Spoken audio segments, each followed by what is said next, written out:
So, hi Avni. Hi, Avni. What up? What up, my community folks? What up? What? All good. It's the first 3-day weekend in the States since New Year's Day. So I'm excited for, we don't have enough holidays in the US. Well, at least we have a lot of holidays my company doesn't partake in. So, feel lucky then. Perfect. So I'm audible. No, like Yeah. clear and audible. Yeah, Perfect. you're audible. Avni, looking dapper, and welcome. And we take a while to start, like just some time. Yeah. Yeah, Maybe- let's give maybe a folks minute. some time to join. Minute or two, and so yeah, people, like, meanwhile we can quickly do our round of introductions, like until people join, and then yeah, then we can, rather than me introducing and talking a lot about Avni, I will say, because I'm gonna also take a lot of update from her, and it's been a while, so we'll take an update right away with you all. So Avni, your chance will be later to introduce yourself and all, and I think quick ones can be like, we are like a few people, so we can do a quick one here with everyone, like what they are up to and what is happening right now. Yeah. So Cool. So, let's start with Akash, the other Akash. Hi guys, I am Akash. I am the founder and CEO of The Talented Indian. It is one of the largest communities of independent artists. We have incubated more than 800 plus artists in-house, and currently I'm on a break. I'm on a vacation. So the vacation, we don't have vacations anymore. So vacation. So nice connecting with you, all of you. I over here I know Paras. I think I know Avni. If I'm not mistaken, I've heard a lot about you from Smriti Anand, one of my dearest friends. If I'm not mistaken, Vineet and Paras and Smriti were the people who introduced me to the community scene long back. And I think I can see Chinmay also. Hi, Chinmay. Yeah, so that was it. Yeah. Thanks, Akash. Quick ones, anyone? Melody. So I'm Melody. yeah. I am from a company called Vistex. We are a global company. We have offices all over the world, and I was excited when I got a request to kind of join this community, because I'm always learning about different things that happen in other places of the world to make sure my community is speaking to all of my members. I've been with Vistex for 10 years. I raised my hand in a meeting a couple of years ago about starting a community. I'm a one-person show right now, but always looking to learn about what other people are doing. So thanks for letting me in. Thank you, Melody. People who are just joining, we are, like, quickly doing intros, and maybe before we start the Q&A with Avni, I thought, like, we know a few people. Avni should also know a few people, and as you all know, that this meetup is a mixture of Retro Meets Metro and Chronicles of Community Builders. And Chronicles of Community Builder used to be a series where we were calling, like, all the rock stars of the community from all over the world, and getting their thoughts and ideas and their knowledge. So same here, Avni, that word is for me too.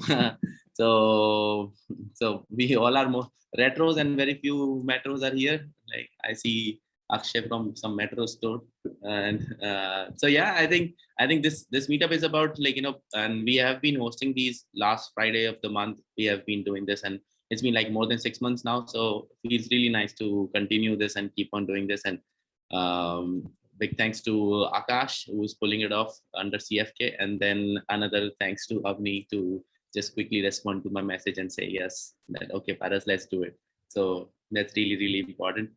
And yeah, like, so because if we start doing introduction of everyone, it's going to take a while, so it's better that one line about yourself and what community you're building if you can do that in the chat section if you haven't been introduced. So I think that will help. And meanwhile, let's start some conversation with Avni. And meanwhile, you also drop your questions and any thoughts. And again, it's a small group. We all mostly know each other. So don't forget that you have to act like it's your own meetup. Okay, it's your own space. We all act like that. Like if you'll ever stay in our meetups after the main hour, you will see like, how connected we all are. So just wanted to let you know that think of it as in your meetup, and then I think it'll be very easy. So take more from here and connect with more people and use the chat space for that. Akash, just help me out with noting these questions, and we can take them later. So I just want to know where your cat's at. Your cat's always bothering you. It's so quiet today. Where's the cat? She's playing there. I bought a leash for her yesterday, actually. Yeah, I had to because she was running outside, and outside the dogs are also there, man. So it's a clash, right? So I have to somehow take care. And while I'm working and doing things, I'll bring her, or maybe she will come in some time. So, okay, Avni, hi, and welcome to Community Folks once again on the speaker side, not as the member side. And it's such a lovely thing to see. Members and speaker relationship, that's really amazing. And what you have been doing, and I think that's incredible. And came to know that you have come to India and you have done something great in India also. So congratulations for that. And guys, Avni just got married, so we can have like big claps for and congratulations. Yeah, all the retros are getting married. Okay, I'll not listen to that right now. So so Avni, let's do a little bit of quick intro about yourself, about your experience, and what you have been up to. And then I'll ask you a basic question about career and life. But before that, you give us something about yourself. Absolutely. Hi, everyone. I'm Avni. You can clearly hear from my accent that I am Desi looking, but Firangi sounding. So I was born and raised in the US, have been back and forth to India many different times in my life and over my career. And now I'm back and super excited to be back. And if you ask me what brought me back, it was love. I was separated from my partner for 2 years during the pandemic, and we were just like, fuck it, let's get back to it. We need to be together. Like, one of us has to move. Who's it going to be? And it was just easier for me to move from the US to come back to India. So I am in the wonderful city of Bangalore. If anyone is here, third wave, let's like meet up. I'm missing like having a community family around, and so would love to just like meet up and have coffee chats with people, because humans, I'm an extrovert. So I've been doing so much, and so super excited to be here. Although it flooded in my neighborhood last week, and that was not exciting. Where are you living? I'm in HR. So that was a little bit scary, but it just reminds me that I need to learn how to row a boat. So, silver linings for everything. So I'm an old community head, probably one of the retroest, in addition to some of the crew here, probably just in terms of age. Like, so I'm not going to tell you how old I am because a woman never reveals, but I'm older than I look. And community for me started with grassroots community building in the development sector, or as we say in India, the Samaj Seva NGO sector. And I started working on public-private partnerships in education with like the International Finance Corporation. Then I moved into sort of like hardcore grassroots community building and ended up coming to India when I was in my early 20s to start what we would now kind of call like a crowdfunding platform. But it was super, super early for that. India was still in the in terms of internet usage, was using the internet for chatting and chat rooms. And so no transactions were happening on the internet at that time. And so it just became a really cool way for me to meet a lot of community activists all over Gujarat. And then I was also here when the tsunami hit the western coast of India. And so took a train from Gujarat to Nagapattinam, Tamil Nadu, and spent a couple of months there working in villages and figuring out, how do you create a community from scratch? Something was there, then something was not there, was taken away literally within an hour. How do you rebuild that? So some of my experience in the development sector led me into domestic violence. So I have like a lot of experience working with women's communities and building women's communities. And then I even got to go to Kenya to work on microfinance and microfinance communities, and did some of that self-help group kind of stuff in India as well. So my roots are deep into the development sector, but I think some of what that taught me was, one is you have to build really incredible relationships with people to find other great people, right? Which is like the essence of what all of us do. But we did it offline back then, right? There was no WhatsApp, there was not even Facebook, there was Friendster. And then later on there was Orkut. Facebook came later, and it just taught me how to build relationships with people and to rely on the kindness of strangers to get me to the next good person that I needed to meet.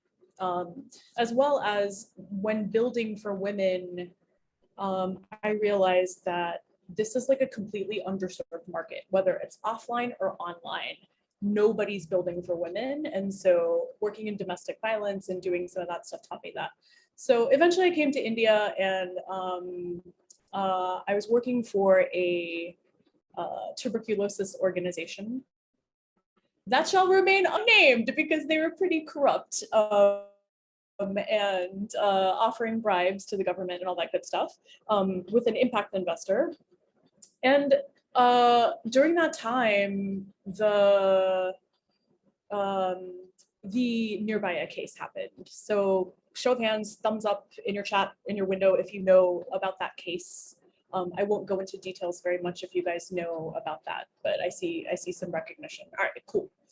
So that case, I think, was pretty galvanizing, right? I had been coming to India for years. We'd been hearing about women's safety issues, and all of a sudden I'm in New Delhi and people are taking to the streets, right?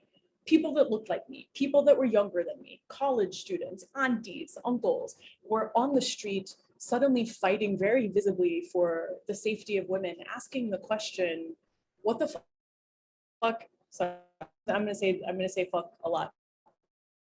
But what the fuck is going on? Basic rights and should be upheld. Stuff like this shouldn't happen. It's the first time that I'd seen a mass movement outside of the NGO sector. And that got me thinking. Because I worked in domestic violence, that involves a lot of counseling of people who have dealt with violent situations. I was like, why isn't there really counseling for people to understand how to keep themselves safe? What is the right that we have over our bodies? What are the basics of sex and relationships? Because people had started using dating apps and stuff like that, but not very heavily. But there were like no guidebooks for this stuff, right? I mean, I don't know. My parents had an arranged marriage, and so I couldn't really ask them questions about dating. And I think a lot of you all would feel the same. So anyway, ended up having this idea for a platform where young people could ask questions confidentially to trained counselors and experts, and pitched it at a startup weekend. If you guys have ever been to a startup weekend back in the day, or startup Saturdays, or some events like that, you know what that's about. And we ended up winning first place. So, you know, little NGO me in the startup weekend had to build a community to help see this vision forward, right? I had to convince people that this idea was worth it. We built a prototype, and then we won first place. And so I was like, okay, maybe this has some legs. Maybe we should do this. And I went back to the United States. I worked for a little while to make some money. I sold all my shit. And then about a year later, I got on a plane to launch Love Doctor, which became that platform. And after that, Love Doctor ran for a few years. We ran like a really successful and viral campaign on Snapchat called Snap Counselors, which was super cool. We were talking to kids as young as 13 years old who were experiencing bullying or relationship violence. So imagine getting your first girlfriend or boyfriend, but there's abusive dynamics in that relationship, which are very normalized for younger people. And the only person that you can talk to is a counselor on Snapchat. So ended up serving about 40 to 50,000 people all over the world with that. And it was an incredible lesson in how to use free platforms to build a movement and how, reach people. We got a lot of press, but I think like the power of the virality of things on Snapchat really helped us. And so I think I took a lot of lessons away from talking to younger people, figuring out what's in their hearts and minds. I still think about that every day. Those conversations that I had as a counselor on Love Doctor, as a counselor on Snap Counselors. And so I take those with me, and maybe that'll become a book someday because some of those questions are really funny. Eventually that led me to this perennial question of what do I do next? I've been running this thing for 3 years. I'm running out of money. My parents have given me money. I've been working a little on the side to fund this thing. I started looking for investors. Investors didn't really get it. Funnily enough, now there's N number of counseling platforms that got super popular after the pandemic in India because everyone needs mental health care access. So, but it was just too early. So that's like a pattern in my life, is just like doing things way before everyone else is doing them. And then maybe 10 years later, these things become popular, but that's pretty typical for me. And so I ended up having a conversation with another entrepreneur. If you guys know She Rose, it's a platform of women's communities. But before they had women's communities, they were just a website that helped women find jobs and get back into the workforce. And I met with Sairi Chahel, who's the founder, because one of her angel investors put us in touch. And she was doing job-related conversations and counseling. I was doing love and life-related conversations and counseling. She was planning on building the internet for women, as she calls it. And if you know She Rose, they've definitely built that. And so we decided to join forces, and that's how I got acqui-hired, and Love Doctor got acquired. And so for the next 3 years, we built the first 40 women's communities on She Rose. The community grew to 2 million women. We monetized the first communities. We ran a counseling helpline, and I got a hand in all of that stuff, from training our first set of community managers to meeting women face to face and having these really intimate conversations with them about what's going on in their life, to pitching brands to come and sponsor our communities. And life comes full circle. So the first brand that came on board was a dating app called Woo. I don't think they're around anymore, but they did a campaign in our love and relationships community. And I got to travel all around India, just like running my mouth, talking on stage, meeting really amazing people. And so that was really fun. And then in a fluke, through some really crazy luck, I ended up at a meeting that Facebook was holding in Delhi. And they were saying, hey, we are focusing on communities and we're looking for community builders like yourselves. Cat, I saw the cat. And talked to the woman that was running the meeting, and short story, like a month and a half later, I'm on the plane to California for new hire orientation at Menlo Park at Facebook headquarters. So the last 3.5 years, I've been at Facebook with the community partnerships team. I've worked in Singapore, I've worked in San Francisco, and now on Monday, I start again at Facebook, again on the same team, helping them to figure out how do we build programs to support community leaders. I'm sure many of you have been a part of some of these communities. I know Vinita has, I know Paras has, some of you, some of the other of you might have. And it's been really interesting to also work at this big ass company, right? A FANG company, and make the case for community as a vector for programs, for scaled programs using Facebook groups, for focusing on marginalized communities, which is the last thing that I did when I was in the US. So if you guys know what happened last summer in the US with sort of some of the Black Lives Matter conversations and conversations about the Black community and the Latino community, and then Stop Asian Hate because there was violence against Asian people, including us, including Daisies. So I got to work with a portfolio of really amazing community builders who looked like us, who were brown, who were from communities that were smaller, who were trying to establish themselves and who were using Facebook products. So that led me to today. I told you guys that I came here for love, and I had spent 2 years away from the love of my life, who was in Bangalore. And so I decided that I'm doing a lot of community building for other people. It's time to build my own damn community. And so I left my job and I moved to India because I realized that life is too short and you can't build for anyone else unless you do something for yourself, right? So there's always an excuse to work on your career. There's always an excuse to make money, but fucking if you don't make a decision to go for it, then there's always going to be a reason why not. And I was getting old and I was like, I just want to be with him. So that's how I find myself in front of you in Bangalore. But that's like a short version of my career journey. Done a lot of weird things, been all over the place, including, I didn't even mention, but like working at a co-working, a social enterprise co-working space and all that kind of stuff. But that's kind of been my journey. And at this stage, the pandemic put me in a place of quiet, right? And so I call it the gifts of the pandemic. It gave me a lot of alone time. So I'm sitting in this very expensive house in San Francisco, wondering, what does connection mean to me? What's important?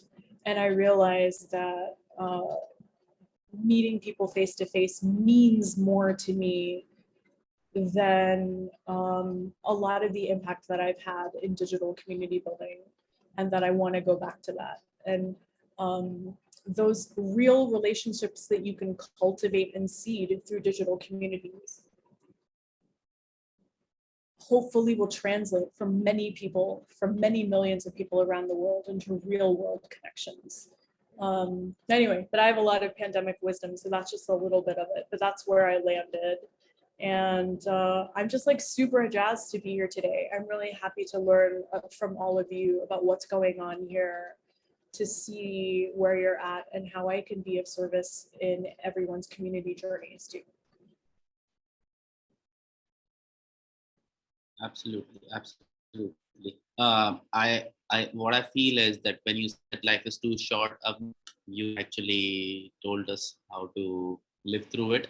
So that was pretty nice. And like, people, I think whoever is here, they are all of them are sort of seasoned community builders now. Like, I know partially all of them, and and like, the very important thing is that this is how we carry conversation. This is how we do conversations. So this is the talk today. The session today is mostly going to be around a lot of conversation, the way we hold, and it's going to be more human. And so rather than thinking that today is all about technology or anything, any specific strategies, I think it's going to be at the end, it's going to be life strategy. I was saying the same thing. So that's mostly about it. And I think something is wrong with my internet. Yeah. Akash, is my internet working? It's not working, right? Yeah, it's working. We can hear you. We can hear you. Yeah. Yeah. Okay, cool. So perfect, Avni. Thank you for that introduction. It was inspiring. Okay, and good to hear. Good to hear all the hustle. Good to hear what you started, what you became, and where you are right now, and all the decision taking and all living the life the way it comes, kind of thing. Like, you know, one person connects you to another one, and it gives you another opportunity. So I think that's pretty interesting, and I think that's why we all community builders believe in the magic of people, because we know, like, you know, we are just one person away from that next opportunity, and like, you know, it keeps on coming, and even when we connect someone, they also get connected and get so much out of it. So I think when people get connected, the magic happens. So perfect. When you said you're an extrovert, and when you said you are, like, you know, you talk too much, and you talk to people too much, then how come you're not talking and being active on LinkedIn and Twitter? Yeah, so this was a pandemic lesson. Okay. So during the pandemic, I felt like I needed to do something. It's typical of me. Like, I want to do something. People are hurting, so let me insert myself into the situation. Yeah. So I started this group called A Group of People Telling You That It's Going to Be Okay. Okay. That the only purpose of the group was to tell people it's all going to be okay, because everyone's freaking out. We don't know what's going on. There's a global pandemic. People were scared, and some of you were in that community, and so Yes, you know I what was it there. was like. Yeah, Paris and Arbab, you guys were one of the first 700 people in the community who were like Yeah. close friends, right? And I added all of my close friends.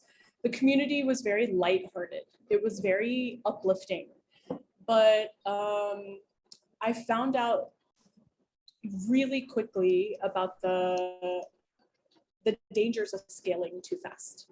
So on World Mental Health Day, about 2 or 3 months after we started the community, Facebook mentioned the community in a mental health day on platform promotion. And thousands of people joined the community overnight. And a lot of the people that joined the community had serious mental health issues, and it was really, really difficult to manage all of that, right? I mean, remember, my day job is at Facebook, and this was just something that I was doing just to help people out. And there were a few of us, a lot of my Facebook team members who you guys know, once again, they're very visible. Kara, Logan, Kemi, people that you guys might know from the team. But we found ourselves ill-equipped to deal with the seriousness of that community. And it's the first community that I had to close. I had to archive it. It was a Facebook group. And the quick lesson for me was this drained my energy. It stopped being joyful. So once we made that hard decision to archive that community and to sunset it, I started thinking about what are the other platforms that drain my energy and are not feeling joyful anymore. Now, because I told you guys that I'm old, I've been on LinkedIn for a long ass time, right? Like my entire career, like gazillions of connections. But every time I was going on LinkedIn, it just felt like people were just promoting themselves with like stupid stories and like, today this happened. Like everyone was trying to give gyan. And I'm not saying that gyan is bad, but when an entire platform is shameless self-promotion, it was draining me. And so I decided right before I moved that I was just going to get off LinkedIn. And I'll tell you why. You might say, hey, Avni, what the fuck? That's probably my third fuck of the day. How are you going to get a job? How are recruiters going to find you? How are people going to connect to you? Well, if somebody wants to find me, I can share my email address or my WhatsApp number. But every single job that I've gotten for the past 10 years, I've gotten because I've met somebody. It's not because I've applied for it. haven't applied for a job in a really long time. It's been through connection because I knew somebody knew me, somebody recommended me, I was in the right place at the right time. So I decided to lean in and trust the universe that whatever opportunities I get from now on, at least for the time being, I might get back on LinkedIn, will come because I'm meeting the right people are in my life, my community is strong, my community believes in me and will vouch for me. And so that's LinkedIn. Got it. So I'm saying like, I think Twitter.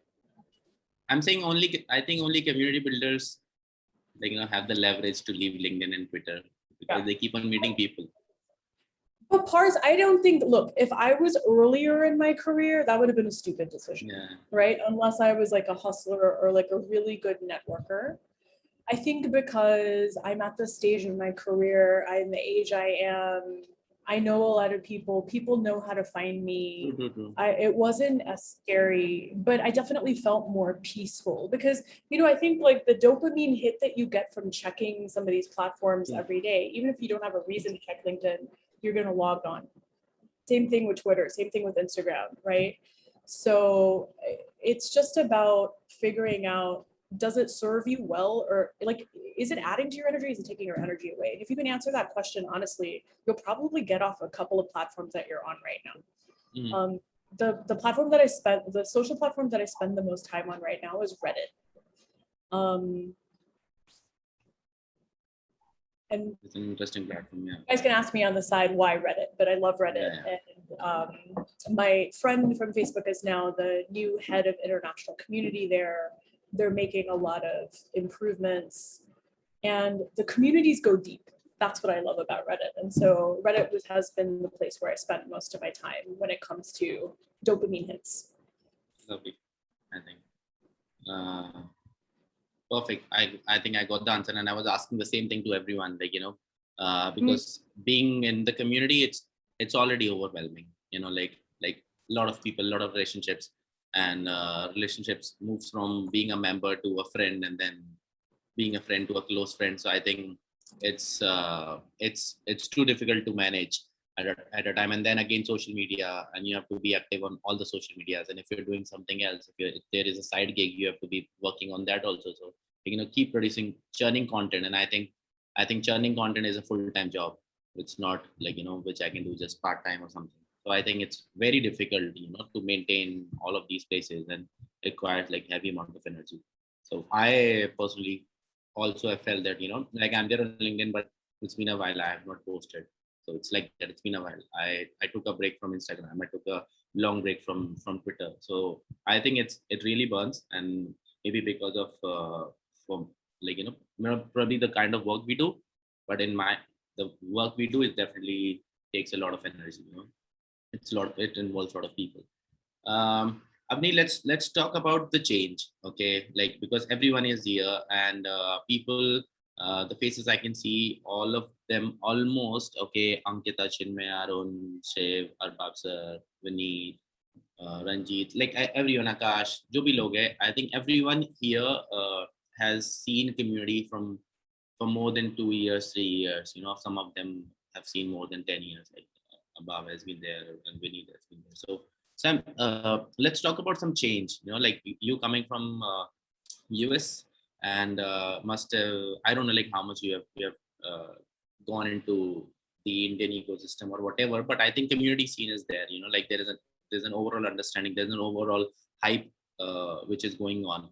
So like let's talk a little bit on how it was when we were building community, when you started building communities, and how it is right now. Maybe some change, maybe put that change in a manner that it gives all of us some insight, like like this is how it has changed, and this is where you can go, something like that. But something on that note. Yeah, I think so the biggest change that I can pinpoint is moving from mass platforms, right, to niche platforms. So like breadth of community versus depth of community. And I think that sometimes that happens on the same platform. So I'll give you an example. there are many people who have Finsta accounts. And you guys might have these as well. So you have a Instagram account that is more public, your Ba's on it, your Kakas on it, like everybody is on it. And then you have one account that's just for your friends, or it's completely anonymous where you're just sharing your thoughts. And that, like, you know, when we were talking internally about Facebook about why that is happening, it's because even though there is, you know, like I said, the dopamine hit from getting the likes and the comments and all that kind of stuff, some people just also want to be hidden and want to say whatever they want, right? Especially in the era of cancel culture. So cancel culture is another thing that I could talk about in terms of what's changed, right? So I feel like what I see happening is that there are some people who are looking for very niche, deep spaces to interact. And we may always be a part of these mass platforms. We may always interact in a mass sort of way, but there's like a craving and a yearning for that. I think post-pandemic, the other thing that I see is that people want to meet people again. They are desperate to meet other humans, see other humans. Yes, it's great to work from home. It's great to be able to meet, you know, talk to all of you guys. But if you do this all the time, it starts to feel empty. So I think that's another movement that we're going to see. And I think that there's going to be some really interesting platformized hybrid model things that come out that not only facilitate virtual types of interactions and community building, but facilitate offline community interactions and connections. I am just waiting to see somebody do something creative here. I think that some of that connection might come through the metaverse stuff. That is getting super popular and that we've been talking about for about 6 months, but let's see what's happening. I think some of those examples, like for example, I worked with really big faith-based communities at Facebook. So a part of my job was the faith partnerships team. So like the Mormon Church, ISKCON Temple, like all of these super huge religious groups, right? And they were using Facebook.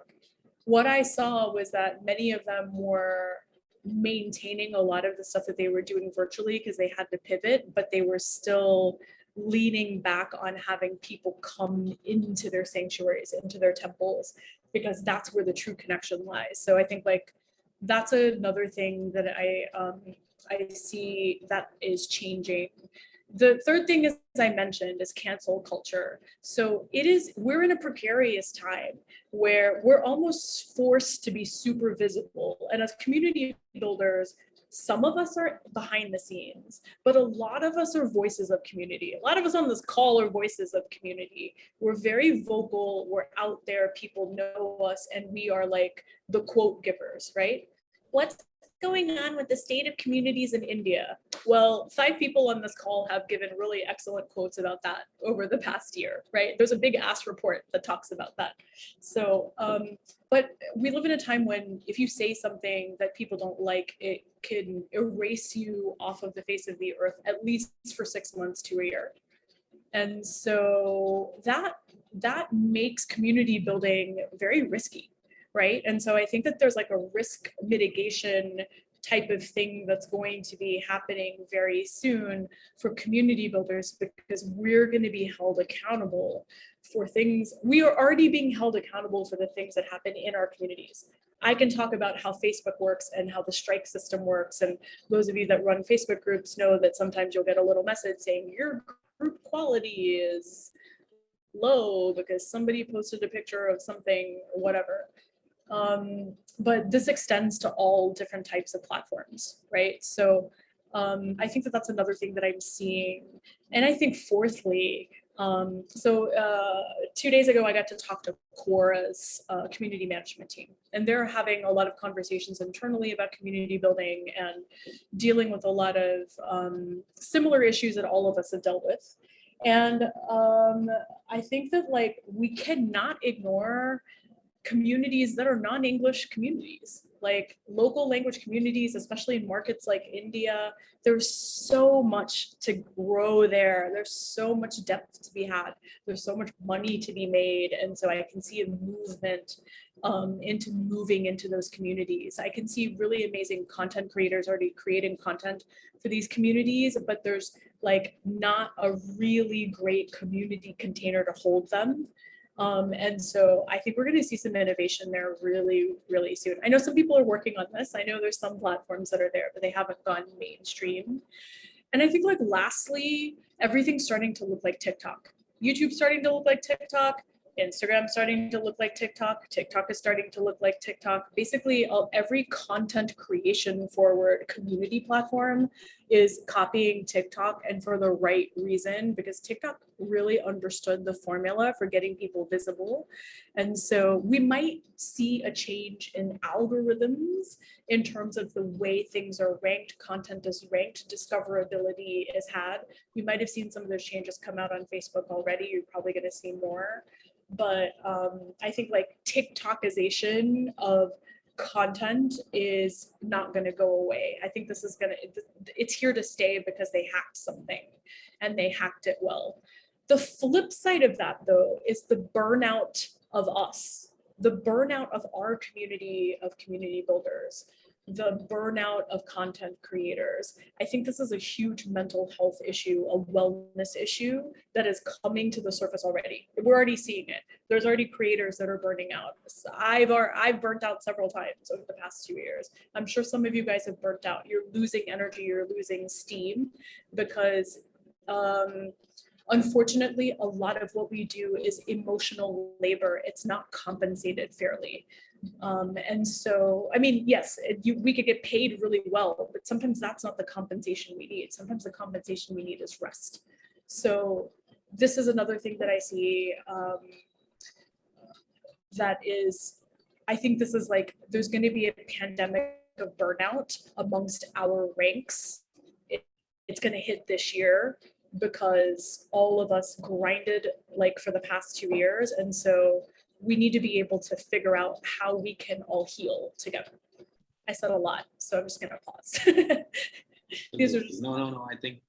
I think that's a true one, and I'm taking this on myself, like what he said, and luckily or unluckily, whatever you said, like I somehow got a chance to take break for long and like a real break. So I've been since then telling any and every community builder, whenever I talk to them one-on-one or anyhow, I tell them, please take care of yourself.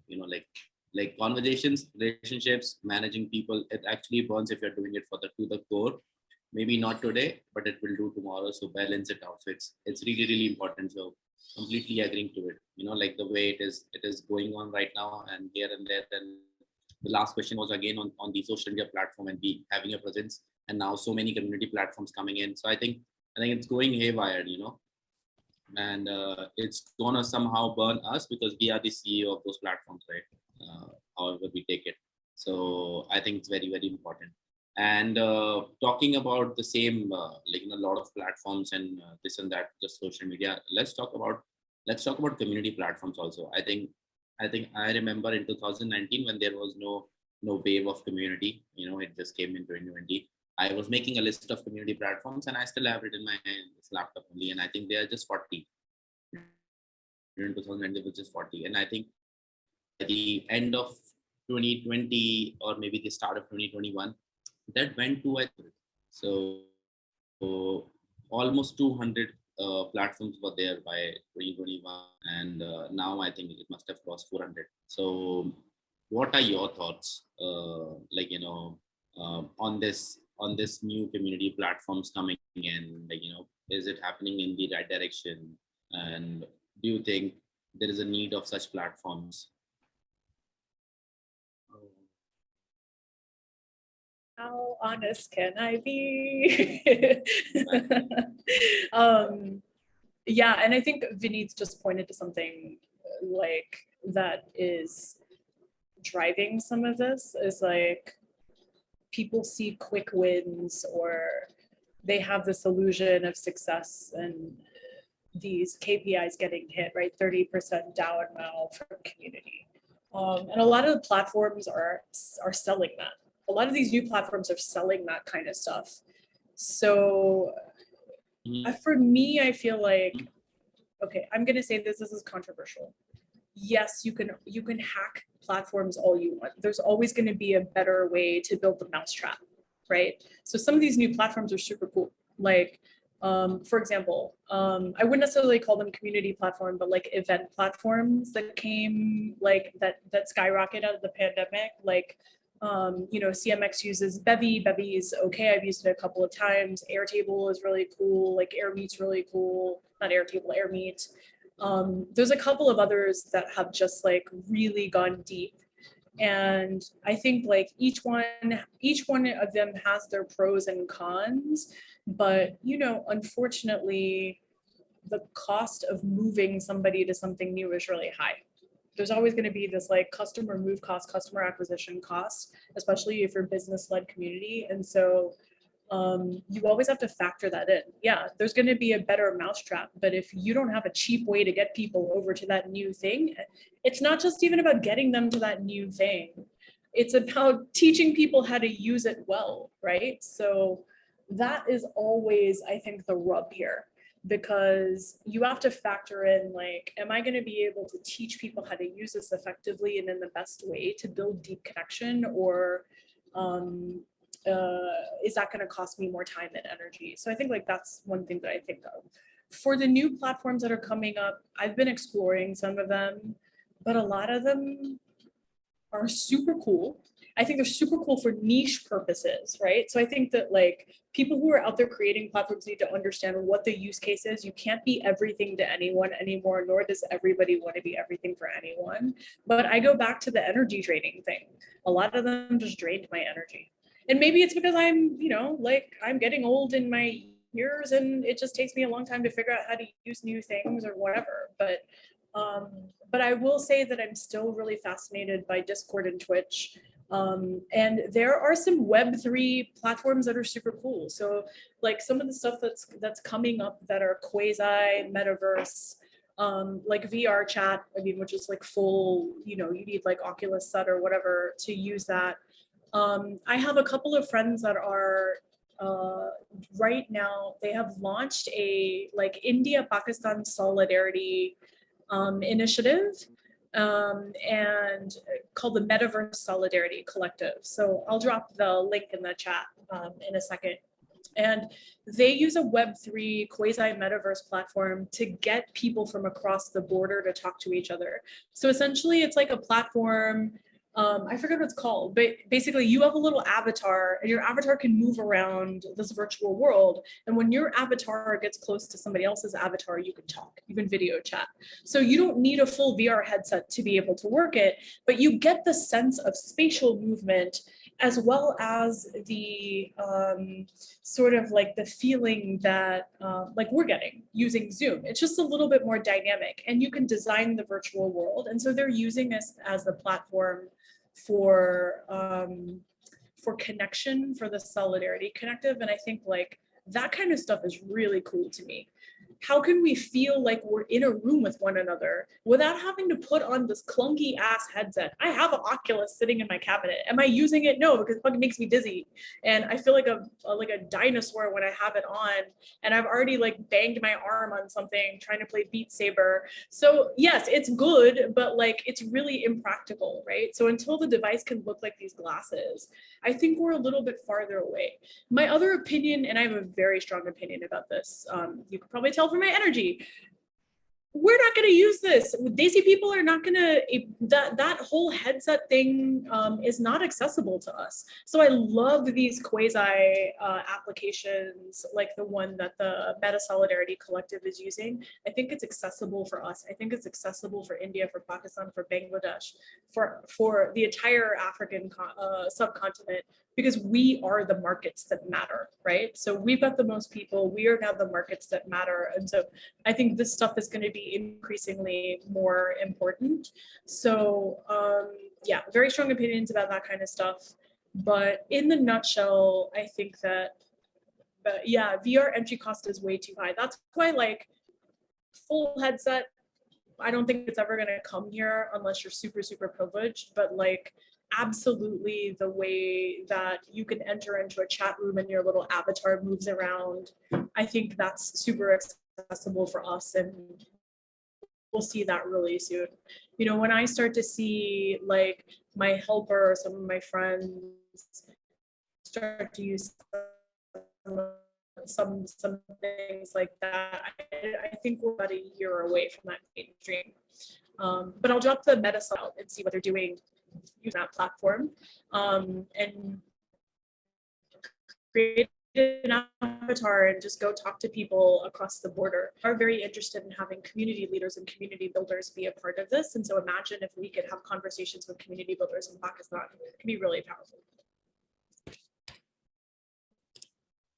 I think so. You talked about the good side of it as well, but like, yeah, I think looking at the demand and looking at the hype, it's a lot of platforms coming in and, you know, chipping in, and everybody quickly selling to, like, you know, how to build a community. We'll teach you, come, you know, like, I think it is becoming more of that way, like, you know, not going to the core of like truly solving the community problem, because I think on the other side there is still not enough people know how to really build it, and really churning wrong things for the right thing they are seeking for. So yeah, sort of like that. And okay, so on the same note, if I have to talk about this whole industry, you know, the community industry, do you think that our value as a community builder has increased than before in an organization, looking at the recession which might be coming and everybody's talking about? What do you think, like, you know, what will be the condition for a community builder? And that is the first question. And second one, the other side of it, do you think that community will be an important factor for that company to survive? You know, so yeah, what do you think? I have like a head answer and I have a hard answer for this. Okay. And I'll go with the hard answer first. So I think, yes, absolutely, it's important. The community is really important for companies to survive. Because I think during times of recession, we take to platforms to find comfort, right? So, like, you know, unfortunately, we live in a world where we're no longer turning to real people, but we're going online and we're scrolling and we're looking for people that feel like us. So I think, yes, absolutely. I think, though, it's going to put the pressure on, Akash is asking a really good question in the chat, where the CMs come in. CMs are always full of energy. Yes, but if CMs are getting undervalued, like if we're already historically undervalued, if our roles are already historically undervalued, and we're on the brink of burnout, a recession is just going to push the CMs over the edge, and it's going to be harder to do the work, right? Because I think more people might, my assumption is more people might be in need. The head answer is this. I think that, you know, from what I've seen, the conversations that I've had, especially in working at Sheroes and Facebook, is community budgets are oftentimes tied to marketing budgets. And in times of recession, marketing budgets get cut, marketing staff get cut. In so much as some of these things might be related to customer service functions, sometimes those things also get diminished, right? So a lot of that diminished during the pandemic. So I think we can look to the examples of the pandemic to see what happened and how things were scaled back. So I think it's we've proven the worth of community and people are on board with it. But if it's related to budgets that start getting cut, and, you know, I'll speak about Facebook. You guys know what happened with the Apple debacle and how Facebook it doesn't have as much ad revenue, right? Because of iOS 14, even FANG companies are having hiring freezes and stuff. So the companies that build these platforms for us are also contracting. So I think there might be a trickle down effect within the industry, and jobs might be a little bit hard to find. The people who are already in place, as long as you can take care of yourself, you will be okay. But your budgets are probably going to get cut, right? You're not going to have the leeway to do as much. That's my head answer. My hard answer is what we do is more important than ever. And there will be some incredible case making that we could do in times of recession, because community as a vector to deliver programs, to deliver impact, is actually really strong, right? You can actually do a lot through the vector of a community that you would normally pay somebody to do through something like a learning management system or something like that. So as long as community managers and their teams and community heads and chief community officers can be plucky and really think out of the box, I think that they'll be able to survive and thrive right now. Lovely. I think that was intellectual and heartfelt. So I think I felt nice, and I think everyone must have felt something good after hearing that, because that is like one important question about the industry also. Though there is a whole hype about community, but still the clarity of this profession and stuff like that, I think, because it's still going to take time, and I'm talking about our country, it's still going to take time for people to recognize, okay, that this is the proper role. It's going there. It's been years now, but it's going to take maybe more 5 years to be there. And Paras, can I say one more thing? So yes. My husband is firmly entrenched in the startup sector. He works for a big startup. He works for Katabook, if you guys know that company. And he also does a little bit of investing on the side. And so one of the things he mentioned to me the other day is in times of economic contraction, companies that could be pre-unicorn stage, right? But if you were about to raise funds and all of a sudden the world goes into economic contraction, you're not going to be able to raise funds. And so those of us that are pre-launch or have really nascent communities and have just a little bit of funding to get us through the next 7 or 8 months will be able to take over market share for some of those bigger companies, because they may end up shutting down because they're not able to raise enough money or close the round. So I think for business focused communities, for nascent communities, there's a really interesting opportunity. It can seem a little bit scary, but that's where we have a super advantage in India, right? Because fundraising is going to get hard now. People are not going to be able to close rounds, especially some of the bigger startups. And so those of you that are in really interesting spaces, I saw a lot of you in edutech, I saw a lot of you with student communities, you guys are sitting on a gold mine if you can just make it through and figure out how to use community to grow. Okay, Paras, before we move on, let's take a quick picture. Yeah, definitely. Even some very special people are here. Arbab sir, can we take a picture? Can we see you? He might also be teaching in class right now.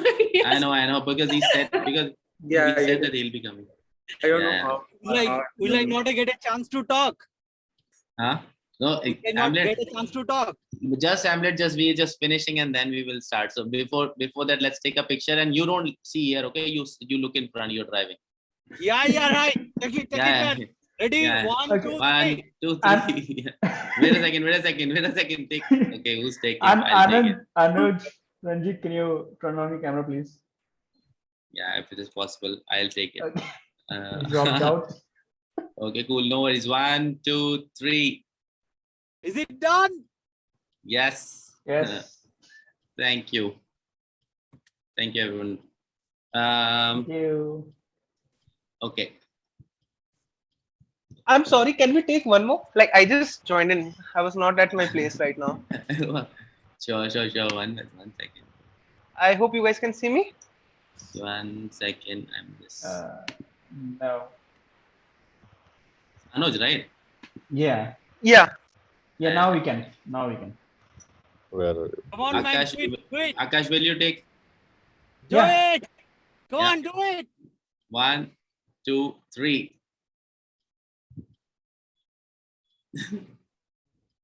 Liya kya, Akash? Tell me no. Done. I'll bring the cat next time otherwise. तो दोबारा ले लेते हैं cat के साथ. We can take a quick one. We can. No, let it be.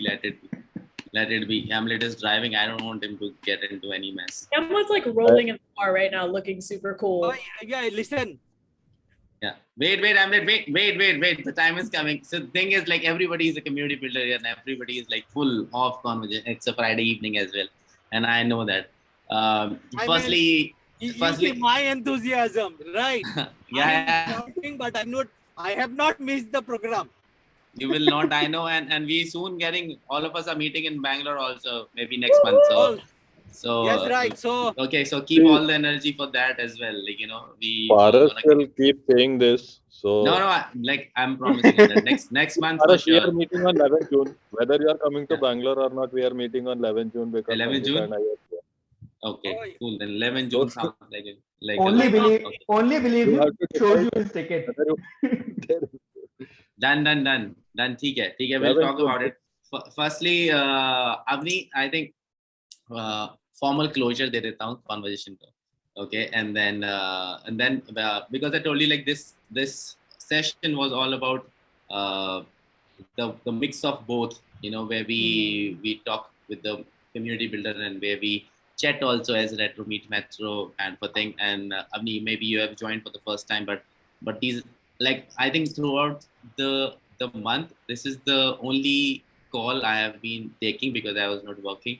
This was the only place I was coming, like every last Friday. And slowly it started becoming familiar and like, making me interesting once again, like, to come back and enjoy, because I was like, everybody's coming and everybody understands and like-minded on same energy, like whatever we talk, it's just like, everybody's getting connected. So I think it's a real good side, even though group is not growing rapidly, but I think people who have stuck, they have stuck. Like, I see faces and I've been seeing them from last 3 months or 4 months. They are just coming back. So I think that's very beautiful about it. And maybe once we'll start, more will come. So that's not a trouble. Firstly, Avni, thank you so much. And bringing all the insight from West as well, our own country, and the whole experience which you bring on the table. So thank you so much for being such an incredible community builder and setting an example for others to be like you and to be a human like you. I think that is very important. Once I see a community builder, I really like to see a good human in them, because I think that's what we do. We are the caretaker of humans, right? And whatever the way we do. So thank you so much, and everyone also. Thanks for keep coming, like, a few faces which always come, so whom I'm talking to. So, but thank you so much. I think this is what makes the community more rich, people coming back together.